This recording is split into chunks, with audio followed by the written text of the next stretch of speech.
أسئلة كتير ممكن تكون بتيجي في دماغك كل يوم قبل ما تنام، وأكيد بتتجنب الإجابة عنها. إيه اللي وصلنا لكده بس يا ربي؟ وبعدين كان هيجرى إيه يعني لو ما كنتش رديت على الستوري؟ هو أنا هتجوز إمتى؟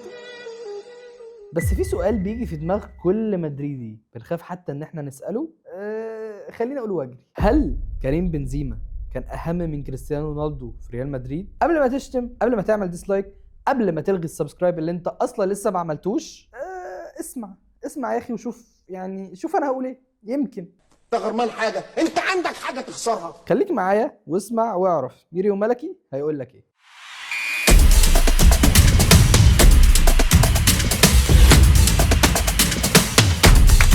انا من جيل من اول ما وقع على الكوره وانا شايف انه ريال مدريد بيساوي كريستيانو رونالدو. الموضوع ما فيهوش كلام. احنا اول ما فتحنا عينينا صباح الفل كده لقينا حرب بتبدا ما بين اعظم 2 لعيبه جم في تاريخ اللعبه دي. قصه ملحميه شبه قصص وحواديت الميثولوجيا الاغريقيه، وزي اي حد دماغه لسه صغيره ونضجه لسه ما اكتملش قررنا اننا نتخلى عن الحياد وننحاز لطرف دون الاخر. بالمناسبه ده موضوع كبير قوي، احنا ممكن نبقى نعمل عنه حلقه في وقت تاني لو حابين. طب يا عم الجو، ايه علاقة الإغريق بميسي ورونالدو ببنزيما اللي انت بتقول انه احسن من كريستيانو؟ طب يا سيدي، المقدمة دي ببساطة علشان اقطع عليك اي تكهنات ممكن تتخيلها واقول لك انه ميسي وكريستيانو هم احسن 2 لعيبة في التاريخ، وانهم بكل تأكيد بعيد جدا عن اي حد من اساطير اللعبة، مع كامل احترامنا لكل اساطير اللعبة ومع كامل احترامنا لكل الاراء الاخرى. واكيد مش بقارن بنزيما برونالدو، وده لانه اساسا وفي رأيي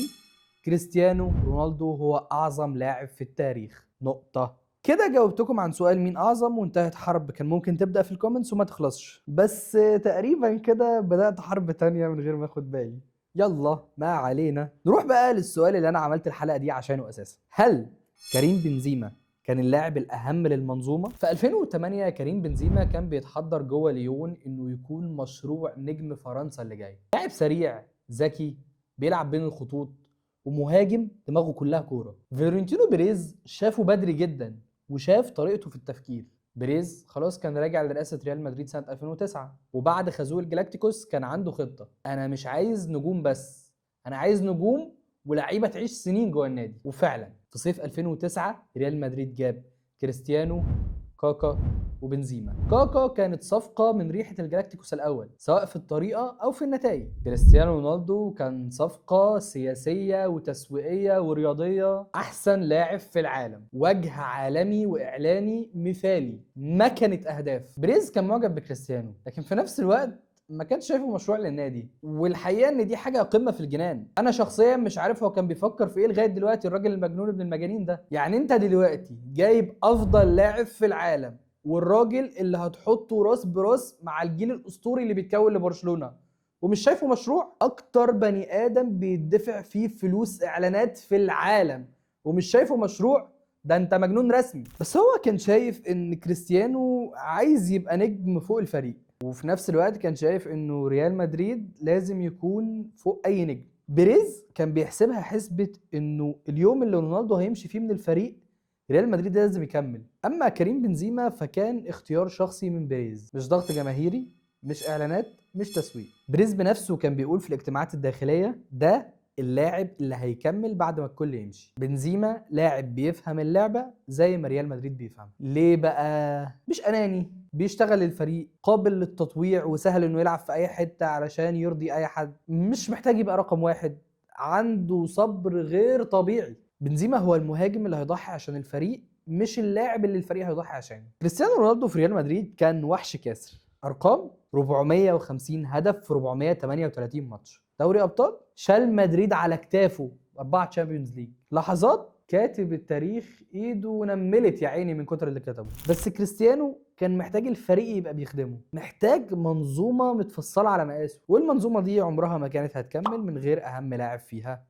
كريم بنزيما. بنزيما لعب 9 سنين جنب كريستيانو. اي مهاجم تاني كان هيقلب عليه، كان هيطلب كرة اكتر، كان هيشتكي، كان هيعمل مشاكل. انما بنزيما قرر يرجع لورا، يفتح مساحات ويصنع لعب. بنزيما ضحى بارقامه علشان ارقام كريستيانو تتكتب في التاريخ. لو شلت بنزيما من المعادلة اعتقد انه ارقام كريستيانو كانت هتتأثر بكتير جدا، وده ظهر اكتر في تجارب كريستيانو ما بعد ريال مدريد. حتى كريستيانو غير مركزه علشان يقدر يتكيف مع عدم وجود بنزيما في الفريق. ممكن السن برضو يكون عامل، بس برضو فكروا فيها كده هتلاقوا انه عدم وجود بنزيما على مسيرة رونالدو كان تأثيرها اكبر من كده بكتير. نرجع لسنوات بنزيما في ريال مدريد من 2010 ل 2017. في عز ما كريستيانو رونالدو كان اون فاير وخاربها، كريم بنزيما كان بيتهان، بيتهاجم، بيتشتم، بيتعمل عليه ميمز، اصدقاء اليوتيوبرز كلهم عاملين عليه حلقات اكتر من شعر راسه، والجمهور بيصحى كل يوم الصبح يطلب من بريز انه يبيعه. لكن بريز كان بيرفض بيعه بشده واكتر من مره، ارسنال، مان يونايتد، وانديه ايطاليه. الرد دايما كان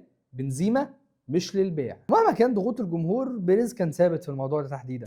بعد رحيل كريستيانو رونالدو جت لحظة الحقيقة، جت لحظة اختبار مشروع بنزيما اللي بيريز طول عمره مؤمن بيه وعمره ما تعرض لاختبار حقيقي. هل المهاجم اللي طول عمره في الظل وماشي جوه الحيط ينفع يبقى الوان مان شو في ريال مدريد؟ والنتيجة كانت أكتر من مبهرة. بنزيما بقى قائد كل حاجة، قائد اوضه اللبس، القائد الفني في الملعب، القائد النفسي اللي اللعيبه بتعتمد عليه وبتستنى انه يديهم الثقه في نفسهم، وبيستنوا ان هو اللي يكسبهم ومعتمدين عليه بشكل كامل. بيريز ينتصر اخيرا برغم الكوارث اللي كان بيعملها بيريز، بس دي واحده من الحاجات اللي الكريدت كله بيروح لبيريز فيها. الرأي اللي كان محدش في العالم مقتنع بيه الكل بقى بيردده بصوت عالي جدا، وخصوصا بعد الموسم التاريخي لدوري الأبطال واللي بنزيما قلب فيه كل الموازين. ريمونتادات، أهداف حاسمة، شخصية البطل، وأخيرا ختمها ببالون دور أقل ما يقال عنها إنها أسطورة. الراجل حرفيا ما كانش ليه منافسين في الملعب. في اللحظة دي بيريز قال إن بنزيما هو اللاعب اللي فهم ريال مدريد أكتر من أي حد. واضح إنه كان بيلقح طبعا. الناس دايما بتفتكر السيزون بتاع البالون دور ده علشان ده كان أوضح مثال، وعلشان المستوى اللي ظهر بيه بنزيما وقتها كان مرعب.